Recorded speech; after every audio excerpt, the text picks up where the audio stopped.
Streaming सेवाओं के युग में ऐसा लगता है कि नए टीवी शो बहुतायत में हैं, जैसे कि हर जगह डैंडिलायन उगाए हों। निश्चित रूप से किसी भी शैली में टीवी शो की कोई कमी नहीं है, इसलिए शायद किसी को कभी भी अपने पसंदीदा शो देखने की कमी नहीं होगी। इन शो के साथ बहुत सारा कचरा भी है, लेकिन हर 10 असफलताओं के बीच एक अनमोल रत्न भी मिलता है। हॉरर एक बहुत ही बहुमुखी शैली है और यह टेलीविजन के माध्यम के लिए बहुत उपयुक्त है। यह दशकों से टीवी में एक लोकप्रिय विषय रहा है और यह निरंतर विकसित हो रहा है। इससे यह सुनिश्चित होता है कि 2020 के दशक में भी ऐसे शो और मिनी सीरीज आ रही हैं जो हॉरर प्रशंसकों को उत्साहित करेंगी और उन्हें विभिन्न विषयों का पता लगाने के नए अवसर प्रदान करेंगी। ये हैं 2020 के दशक के सर्वश्रेष्ठ हॉरर शो जो दशक के अंत तक पौराणिक दर्जा प्राप्त करने के लिए बाध्य हैं। द हॉन्टिंग ऑफ ब्लाई मैनर 2020। द हॉन्टिंग ऑफ ब्लाई मैनर एक हॉरर मिनी सीरीज है जिसे माइक फ्लैनगन ने बनाया है, जो अब तक के कुछ सबसे नवीन हॉरर कार्यों, चाहे वह फिल्में हों या टीवी शो, के लिए जाने जाते हैं। ब्लाई मैनर उनकी 2 साल पहले की अत्यंत लोकप्रिय mini series the haunting of hill house का एक कथित सीक्वल है, जो शर्ली जैक्सन की इसी नाम की किताब पर बहुत हल्के तौर पर आधारित थी। ब्लाई मैनर वास्तव में हेनरी जेम्स के एक novella the turning of the screw पर आधारित है। इस शो के किरदार और कहानी इसके पूर्ववर्ती से पूरी तरह अलग हैं, लेकिन यह ठीक है क्योंकि यह दर्शकों को एक बिल्कुल नया रहस्य, नई रोमांटिक कहानियां और नया ड्रामा अनुभव करने का मौका देता है। हालांकि ब्लाई मैनर हिल हाउस जितना प्रभावशाली नहीं है, फिर भी यह अपनी विशिष्ट डरावनी लेकिन अत्यधिक आघातकारी न होने वाली आभा को बनाए रखता है, जिससे यह दशक के बेहतरीन हॉरर शो में से एक के रूप में स्थापित होता है। All of us are dead 2022। Hailing from South Korea, All of Us Are Dead is a zombie apocalypse horror show mixed with a coming-of-age drama story that provides viewers with truly unique experience. The story begins in high school in the fictional city of Yosan, where a science teacher is experimenting in class. This inevitably goes wrong, causing a massive zombie epidemic, which rapidly spreads throughout the school, trapping a small group of students inside. Using their combined talents and their wits, the students must put aside their differences and put their heads together to find a way out of the nightmare while the city's authorities scramble to contain and cover up the incident. One of the finest zombie TV shows in recent memory, All of Us Are Dead is an ideal choice for zombie lovers and manages to stay true to the themes of horror without being too in-your-face scary. The Fall of the House of Usher 2023।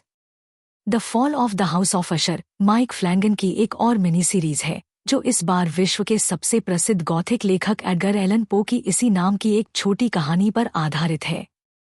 यह show पो की कुछ अन्य रचनाओं को भी शामिल करता है, हालांकि प्रेरणा बहुत हल्की है और शो की कहानी पूरी तरह से मूल कहानी के कथानक का पालन नहीं करती।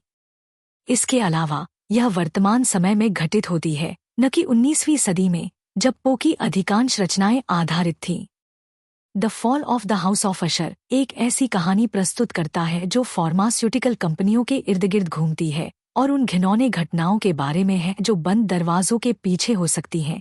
साथ ही यह भ्रष्टाचार उन परिवारों को कैसे प्रभावित करता है जो कंपनी से जुड़े हैं। रहस्यमयी फिर भी उल्लेखनीय रूप से मार्मिक, the fall of the house of Usher निस्संदेह अब तक की सबसे महान हॉरर मिनी सीरीज में से एक है और यह 2020 के दशक के सर्वश्रेष्ठ हॉरर शो में से एक है। Archive 81 feet 2022। आर्काइव 81 फीट एक नेटफ्लिक्स ओरिजिनल सीरीज है जो, विश्वास करें या न करें, 2016 के एक पॉडकास्ट पर आधारित है। साधारण शुरुआत के बावजूद यह सीरीज एक बहुत ही रोमांचक अलौकिक हॉरर शो साबित हुई, जो उतनी ही डरावनी है जितनी की रहस्यमयी। 8 एपिसोड्स में डैन ममोदोअथी की कहानी दिखाई गई है, जो एक फिल्म छात्र है और उसे एक अनाम कंपनी द्वारा 1994 की क्षतिग्रस्त वीडियो टेप्स को बहाल करने के लिए नियुक्त किया जाता है। टेप्स देखने पर डैन को पता चलता है कि वे सभी एक रहस्य को कैद करते हैं, जिसमें एक पंथ जैसा गुप्त समूह और 3 दशक पहले की रहस्यमयी गायबियां शामिल हैं। यह शो केवल एक सीजन के बाद समय से पहले रद्द कर दिया गया, लेकिन इसका मतलब यह नहीं कि यह बेकार है। समीक्षाएं उत्कृष्ट थीं और बताया जाता है कि यह शो नेटफ्लिक्स पर सैकड़ों मिलियन घंटों तक स्ट्रीम किया गया। अचानक रद्द होना थोड़ा अक्षम्य है, लेकिन हमें मिले 8 एपिसोड्स हर सेकंड को मूल्यवान बनाते हैं, जो हॉरर प्रशंसकों को वही देता है जो वे चाहते हैं, रहस्य, नोयर और निश्चित रूप से अलौकिक हॉरर का एक नया दृष्टिकोण। स्वार्म 2023। अभिनेता, रैपर और कॉमेडियन डोनाल्ड ग्लोवर आमतौर पर हॉरर में अपने प्रयासों के लिए नहीं जाने जाते, लेकिन स्वार्म के साथ उन्होंने साबित कर दिया कि वे कैमरे के पीछे रहकर भी कुछ शानदार बना सकते हैं। यह Amazon Prime original mini series Dominique Fishback को ड्रे के रूप में प्रस्तुत करती है, जो एक विश्व प्रसिद्ध पॉप स्टार के प्रति इतनी दीवानी है कि वह उसका ध्यान और प्रशंसा पाने के लिए पूरे देश में एक खूनी हत्या की होड़ पर निकल पड़ती है। ड्रे के किरदार के लिए फिशबैक को सर्वश्रेष्ठ मुख्य अभिनेत्री के लिए एमी पुरस्कार के लिए नामांकित किया गया था, जो वे निश्चित रूप से हकदार थी, लेकिन दुर्भाग्यवश उन्हें यह पुरस्कार नहीं मिला। इसके अलावा स्वार्म को उत्कृष्ट लेखन के लिए एक और एमी नामांकन प्राप्त हुआ, जो दर्शाता है कि यह कितनी आसानी से अपने दर्शकों को बांधे रख सकता है। छोटा, मधुर, फिर भी गहरे तक डरावना, स्वार्म अमेज़न पर एक कम आंकी गई रत्न है, जो सबसे दृढ़ हॉरर प्रशंसकों की भी रूह कंपा देने के लिए निश्चित है। The outsider 2020। कौन नहीं चाहता एक शानदार स्टीफन किंग अनुकूलन?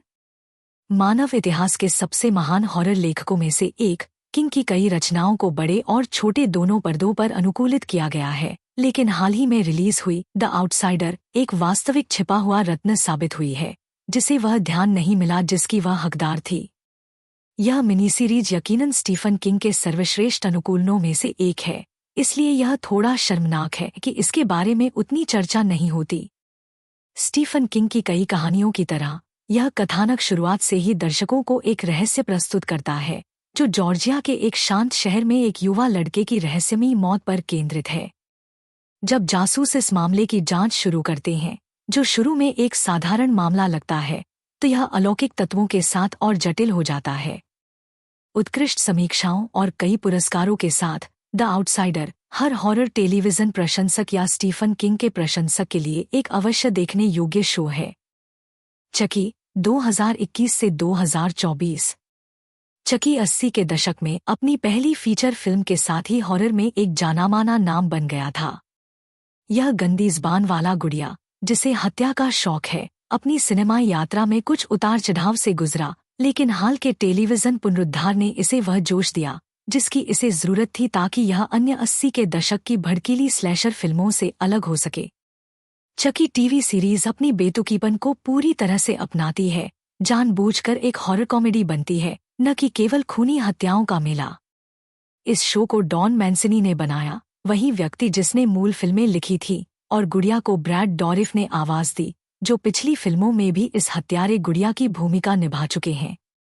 कुछ लोगों को लगा कि चकी बहुत जल्दी खत्म हो गया, लेकिन यह निश्चित रूप से अपनी स्वागत से अधिक नहीं ठहरा, और इसमें इस आईपी के लिए एक नया क्षितिज बनाने के साथ साथ एक जरूरी वापसी के लिए सभी सही तत्व थे, यह साबित करते हुए कि जिन लोगों ने पहली फिल्म को इतने प्यार और देखभाल के साथ बनाया था, उनमें अभी भी अपनी रचना के लिए वही जुनून बरकरार है। स्क्विड गेम 2021 से 2025।